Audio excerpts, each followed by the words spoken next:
Hey, thought I'd make this quick video for the second channel. If you're here, this is NAIC. I'm talking about this list that I played to NAIC. Pretty interesting list that I made with Brent and Natalie. Brent made a lot of, well, almost all of it. Brent Tonneson. But I played one card different to them. They played the second Seal Stone instead of the Research. I played one Research because I like it. And I'm just going to go over our card decisions. So if you can look at this, a lot of it is very standard. So I'm not going to go over all the super standard stuff, you know, 4, 4, 2, 2, 1, 1, 1, 1, 1, like whatever. 2 super odd, all this. We're going to go over what's interesting. So I think the main interesting things are 2 Worker, the 4 Fog Crystals, the 2 Rare Candy, 2 Ultra Ball, the Seal Stone, no Reversal Energy, and 2 Zacian. Those are what I think are the main interesting things. So why do we play 2 Zacian and 12? So I think that there were 2 modes we could run this deck in before the tournament, and we was just deciding which one was best. It's either 11 and Reversal Energy with 1 Zacian, or it's 2 Zacian, no Reversal Energy. Now the point is that you need either 2 Zacian or Reversal Energy for the Mew matchup and kind of the Lugia matchup as well. You need one of those. You don't need both, and Arceus as well. I didn't think you needed both though. I think you run one or the other. And so we found, so it was basically just kind of deciding what we thought the best engine was for this deck, because that's really what matters here. And we thought the best engine was to give some context, at Puerto Rico, I played Double Collapsed in a more normal Yoshiyuki based list. If you know that list, you can look it up on Limitless. It's from Japan Nationals not that long ago. But that was 1 Zacian and no Forest Seal Stone. There was an Artisan in here, 3 Stadium Bumps, Worker, Palpad, all of that. And instead of playing the Temple of Sinnoh, I played Second Collapsed, which I thought was really good. And I decided that Second Collapsed was the best way to play it, obviously. It felt insane when I was playing it in Puerto Rico. I could use Collapsed a lot too. I wasn't playing Worker at that event, but Worker even facilitates Collapsed even more than when I played, because you can play Collapsed and you can discard it, so you can get a Pokemon off your board and then get the board space back, which is super important. Get Cresselia onto the board, like the stuff like that. And I found against Lost Zone, the reason a lot of the time for the second Collapse isn't just so you can use 2, it's so that your first one gets even more or you're more likely to find the first one, is what I really found. So against like Lost Box, for example, they Escape Rope, attack your Greninja, and then or attack your Cresselia, something like that. That's very, very common, and it's just more likely you find the Collapse. And a lot of the time, like if they have to cram into your Cresselia, which is a very bad play for them, not a bad play, but like sometimes, because obviously sometimes they have to do it, but I mean, yeah, it is a bad play. They don't want to be doing it. So what you do instead, so in that situation, is you just get Collapsed. You're more likely to find it, right? That's the whole idea of running 2 Collapsed. So in this deck, we ran for Fog Crystal, and this just felt, Fog Crystal feels like the best ball in the deck, in my opinion. It facilitates Greninja, which can be super important. It just gives you something to discard with Greninja, but it means you're super turbo to get Psychic Energies into the discard, which was something that we were looking to have, right? Well, if instead of running the Reversal, we're sort of running a deck that's very good in the early game, because we're running 12 Psychic 4 Fog Crystal. We're more likely to hit KOs early,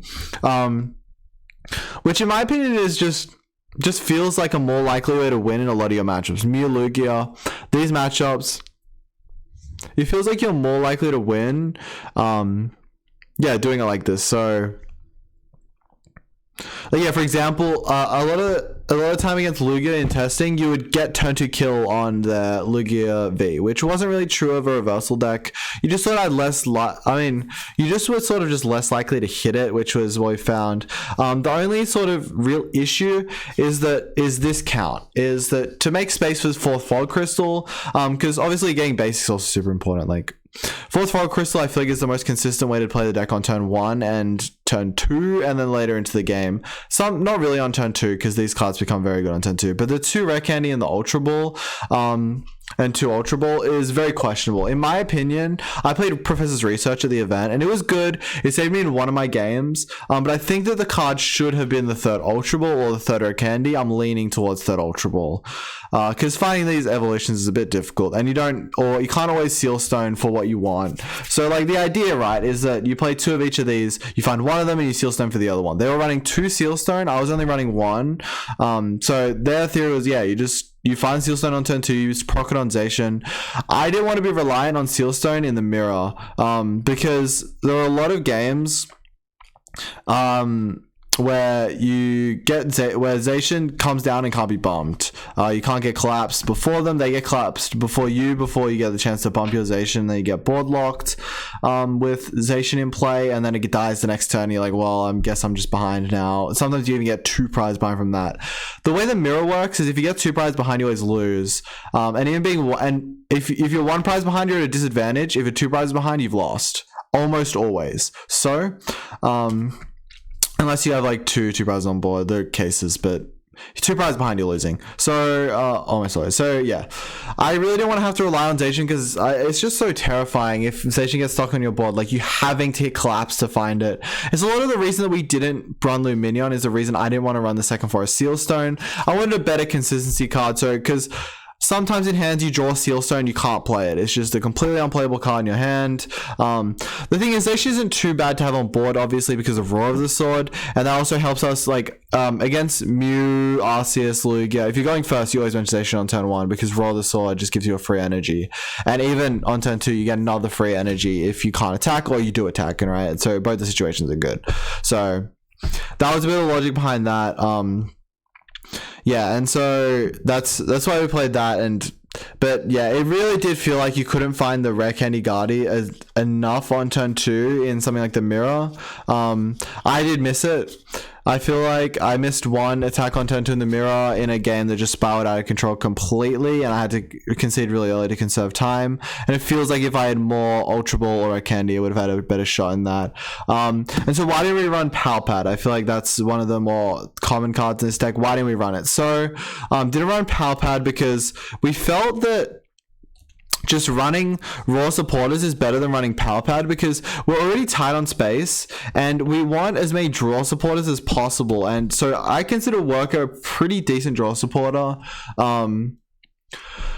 Yeah, consider Worker a pretty good draw supporter, and like Iona's obviously the most insane draw supporters, but you need like a couple draw supporters so you draw them early. And like again, like you don't want to be, you can't Sealstone for everything. You'd rather have raw counts of cards. And so instead of running like 1 worker on Power Pad, we just decided that we're just supposed to run 2 workers, 2 worker instead, because yeah, you just need the consistency out. Like a Power Pad in your hand isn't a card that's going to save you in the game. Like maybe in the late game it saves you against Lake Ionos, and that was definitely a consideration for running that card, but I feel like enough of the time it didn't matter, and I didn't miss it. The main thing you miss when you're on Power Pad, in my opinion, is the bosses. The Ionos wasn't as big of a deal as I thought it would be initially when I cut the card, but I did end up realizing that you don't actually need to recycle Ionos that badly, but the bosses is a big deal. You don't have that many bosses. Like against Lugia, I had a game against Lugia, I went boss Archeops, boss Archeops because it was clearly a winning play. But the game stretched on so long because I didn't have a boss to finish it. I just had to kind of sit there while my opponent attacked with their Snorlaxes and they couldn't set anything up. And I knew that eventually I was likely to win, but they ended up with a win con in the end with Weirdy and they didn't get it. But it did mean the game went probably 15 minutes longer than it had to. If I had a Power Pad and could just clean up the game really quickly instead of going through their Snorlaxes, could kill a Lugia V-Star or something. So is that another reason for, like, I feel like running 2 collapse should be the staple going forward.